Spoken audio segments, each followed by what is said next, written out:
Welcome class. तो हम आ गए हैं यूनिट थर्ड पे और यूनिट थर्ड हमारी है अनसुपरवाइज्ड लर्निंग। अब बेसिकली मैंने पहले वाले वीडियो में बताया था, सुपरवाइज्ड लर्निंग में हम लोगों को पहले से ही प्री असाइन डेटा पता होता है, मतलब एक लेबल्ड डेटा देते हैं।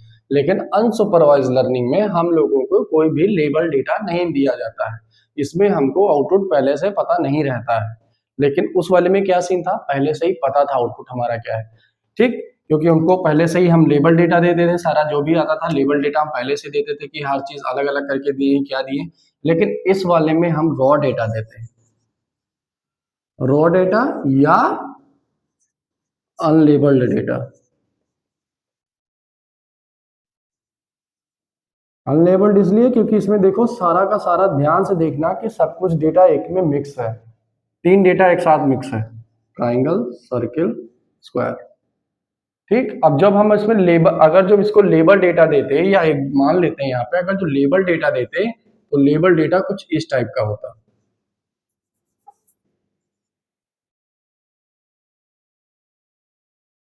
और इसको पहले से बताते कि ये स्क्वायर है, ये सर्किल है, ये ट्राइंगल है।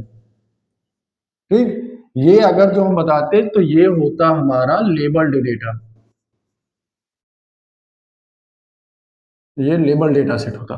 लेकिन यहाँ पे मशीन की एल्गोरिथम में, मशीन लर्निंग में हम लोगों को कुछ भी नहीं बताया, मशीन को कुछ नहीं बताया, बस उसको डेटा दे दिया गया है। इंटरप्रिटेशन और एल्गोरिथम के थ्रू वो चेक करेगा कि हमारा जो डेटा मिला है उसका आउटपुट क्या आएगा।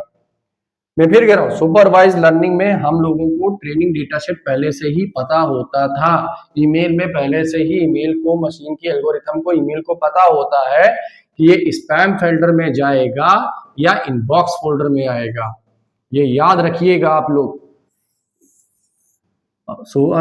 सुपरवाइज लर्निंग में ट्रेनिंग डेटा सेट को ये पहले से ही पता रहता है कि ये जो हमारा जो नया मैसेज आया हुआ है वो स्पैम फोल्डर में जाएगा या इनबॉक्स फोल्डर में जाएगा। लेकिन अनसुपरवाइज लर्निंग में इसको अनलेबल्ड डेटा दिया जाता है मशीन की एल्गोरिथम को, या मशीन के अंदर डेटा फीड किया जाता है, उसके बाद उसका आउटपुट निकाला जाता है। जैसे कि जब कोई कैलकुलेटर ले लेते हैं, 2+2 फीड कर दिए तो मशीन को नहीं पता है कि 2+2 के, आपको नहीं पता है कि 2+2 में क्या आएगा, लेकिन मशीन उसका आउटपुट निकालेगी 4। ठीक, लेकिन अगर जो यही चीज हम सुपरवाइज लर्निंग में करते हैं तो उसमें पहले से ही हमको फीड करना पड़ता या मशीन को पहले से बताना पड़ता कि 2+2 4 होता है। ये मशीन को पहले से बताना पड़ता सुपरवाइज, क्योंकि उसको आउटपुट पहले से ही बताना पड़ता था। लेकिन इस वाले केसेस में आउटपुट नहीं बताना पड़ता है। या अब सुपरवाइज लर्निंग, या जैसे चलो तो एक टेबल टोकरी रखी हुई है, टोकरी का एग्जांपल मैंने सुपरवाइज लर्निंग में भी दिया था, अनसुपरवाइज में भी इसलिए दे रहा हूं ताकि आपको क्लियर हो जाए। एप्पल रखे हुए हैं, बनाना रखा हुआ है, बनाना लिख ही दे रहे हैं, B B B B B लिखा है, मतलब समझ जाइएगा बनाना, और ग्रेप्स जी लिख दिया। ठीक, एप्पल को ए कर देते हैं।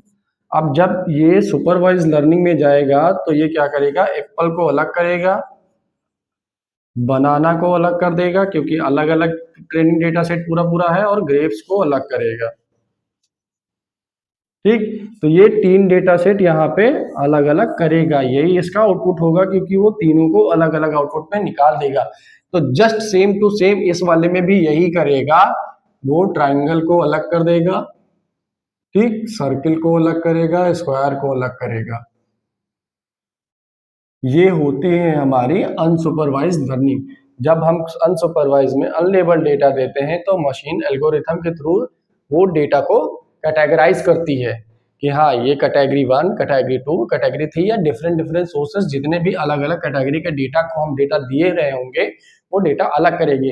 जैसे एक यूनिवर्सिटी का डेटा ले लेते हैं, जब यूनिवर्सिटी का डेटा लेंगे तो उसमें बीए के स्टूडेंट भी होंगे, बीएससी के भी होंगे, बीटेक के भी होंगे, और एमबीए के भी होंगे, एमसीए के भी होंगे। मान लो इतने कॉलेजेस में इतने कोर्सेज चलते हैं। तो जब हम ये डेटा लेंगे तो ये रॉ डेटा होगा। ठीक, आपको जरूरत है एमबीए के डेटा को, तो जब आपको एमबीए के डेटा की जरूरत होगी तो आप हर एक एक डेटा को अलग अलग करेंगे। जब बीए के डेटा को अलग किए, बीएससी के स्टूडेंट्स को अलग किए, बीटेक के डेटा अलग कर दिए, एमबीए का, एमबीए के अलग कर दिए, तो आपको कैटेगरी वाइज अलग अलग करना पड़ा। तो जो ये किए आप पूरे यूनिवर्सिटी के डेटा से अलग अलग, आप अलग अलग सारे स्टूडेंट्स के डेटा को अलग किए, यही हुई अनसुपरवाइज लर्निंग। ठीक, अनसुपरवाइज लर्निंग यही हुई। ठीक, अब इसके टाइप कौन कौन से, एक है क्लस्टरिंग और एक है एसोसिएशन। क्लस्टरिंग के टाइप हैं वो अपने नए वीडियो में पढ़ाऊंगा, क्योंकि काफी थोड़ा सा लेंथी लंबा प्रोसेस है, 2 क्लस्टरिंग के प्रोसेस है। एक शायद है हायरार्किकल क्लस्टरिंग, शायद मुझे क्लियर नहीं है, देखो मैंने देखा नहीं हुई है।